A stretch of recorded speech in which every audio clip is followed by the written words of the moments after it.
नमस्कार, स्वागत है आपका मेरे चैनल सरल व्याकरण में। इस वीडियो और आने वाले वीडियोस में मैं आपको बताऊंगी कि हिंदी कैसे बहुत आसानी से पढ़ना, बोलना और लिखना सीखें।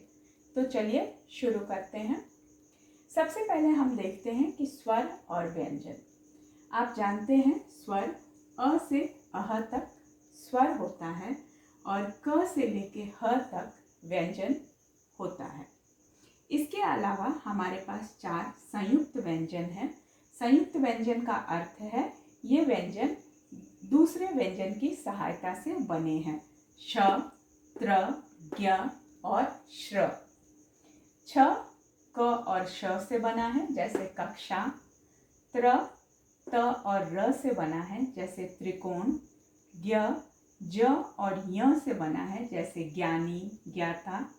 और श्र श और र से बना है जैसे श्रोता। इसके अलावा अब हम जानते हैं ह्रस्व और दीर्घ व्यंजन। आपने देखा होगा लिखते समय भी हम ई की मात्रा और ई की मात्रा, उसके अलावा की और की मात्रा डालते हैं। तो अ, ई और उ जो है वो ह्रस्व मात्रा है, यानी छोटी मात्राएं हैं। ह्रस्व मात्राएं वो होती हैं जिनको बोलने में कम समय लगता है, यानी हमारे लेफ्ट हैंड साइड से जो मात्राएं पड़ती हैं उन्हें ह्रस्व मात्रा कहा जाता है। इसके अलावा आ, ई, ए, ओ और औ ये दीर्घ या बड़ी मात्राएं हैं। आपने देखा होगा ये मात्राएं हमारे राइट हैंड साइड से पड़ती हैं। तो इन्हें और इनके बोलने में जब हम ई का उच्चारण करते हैं तो इनके बोलने में इक, तो इनके बोलने में समय ज़्यादा लगता है।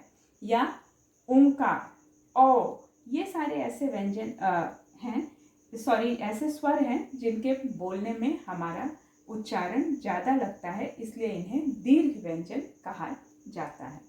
आइए अब जानते हैं अनुस्वार, अनुनासिक और उच्चारण स्थली के बारे में। अब देखते हैं अनुस्वार, अनुनासिक और उच्चारण स्थली। अनुस्वार जिसका उच्चारण नासिका से होता है, यानी जिसका उच्चारण हमारे नाक से होता है। अनुनासिक जिसका उच्चारण मुख और नासिका से किया जाता है।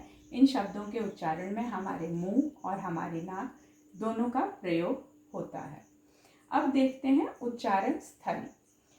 हिंदी बहुत ही वैज्ञानिक भाषा है। हम जैसा बोलते हैं वैसा ही लिखते हैं, और इसकी उच्चारण स्थली अगर हम ध्यान रखें तो हम अपने उच्चारण में कभी भी गलती नहीं करेंगे।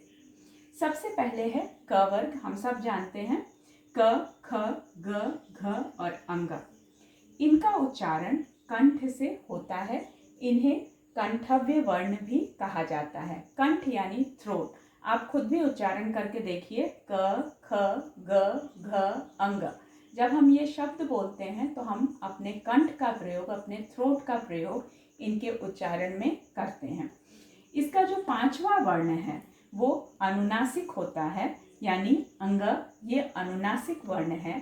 अतः जब भी हम इसका प्रयोग करेंगे, वर्ग से पहले आने वाले अनुस्वार का उच्चारण रंग अंग ही होगा। जैसे जब हम पंखा लिखते हैं तो ख से पहले जो ये अनुनासिक का प्रयोग हुआ है इसका उच्चारण अंग होगा, इसीलिए हम पंखा। आप पंखा का उच्चारण करके देखिए, गंगा, ग। इस ग से पहले जो वर्ण आया है, जो अनुनासिक आया है वो अंग है, इसलिए इसका उच्चारण भी गंगा ऐसे होता है। तो ये है हमारा पहला वर्ग जिसका उच्चारण कंठ यानी थ्रोट के द्वारा होता है। हमेशा ये 5वां वर्ण अनुनासिक ही रहता है।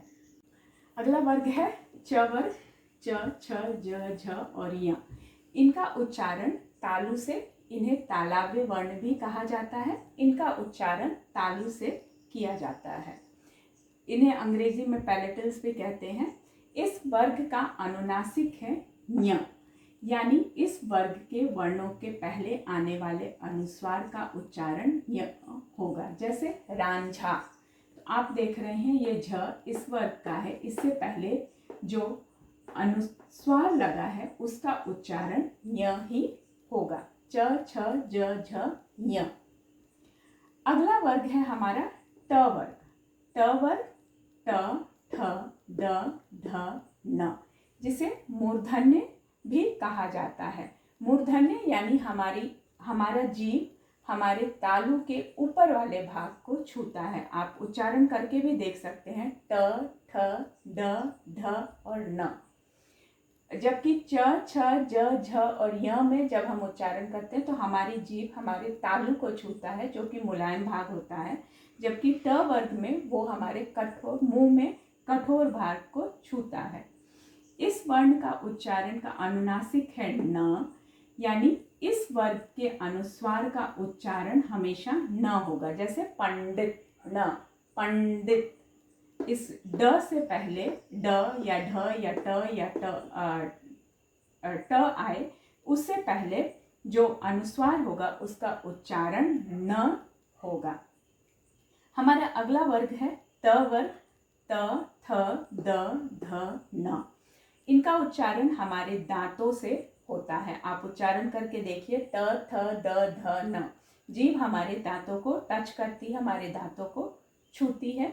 इस वर्ग का अनुनासिक न है, यानी ये जो पांचवा वर्ण है हर वर्ग का, वो अनुनासिक का काम करता है। इस वर्ग के आने वाले वर्णों से पहले आने वाले अनुस्वार का उच्चारण हमेशा न होगा। जैसे सन न, सन। आप देखिए, ये भी अनुस्वार है और यहाँ भी अनुस्वार है। दोनों के उच्चारण में अंतर है। इसका न है, इसका न है। इस वर्ग में ध्यान देने वाली बात यह है कि ये जो न है, इसको या तो हम अनुस्वार के रूप में या ऐसे लिख सकते हैं, या फिर हम न का आधा न का प्रयोग भी कर सकते हैं। हमारा आखिरी वर्ग है प वर्ग।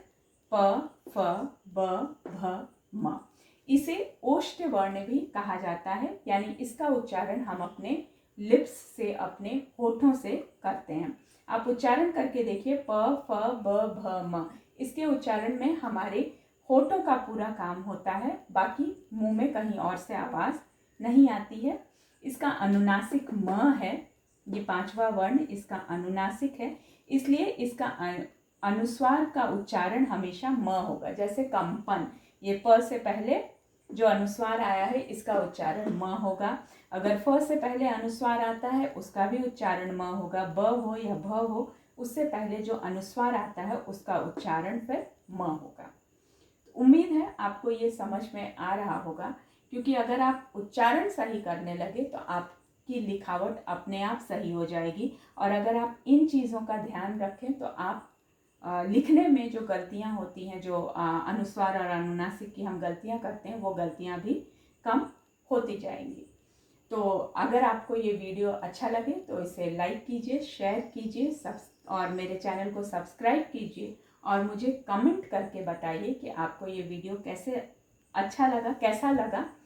और इंतज़ार कीजिए मेरे अगले वीडियो का, जिसमें मैं आपको बताऊंगी हिंदी के कुछ और टिप्स एंड ट्रिक्स, जिसके कारण आप हिंदी बहुत आसानी से बोल, लिख और पढ़ तीनों सकते हैं। नमस्ते।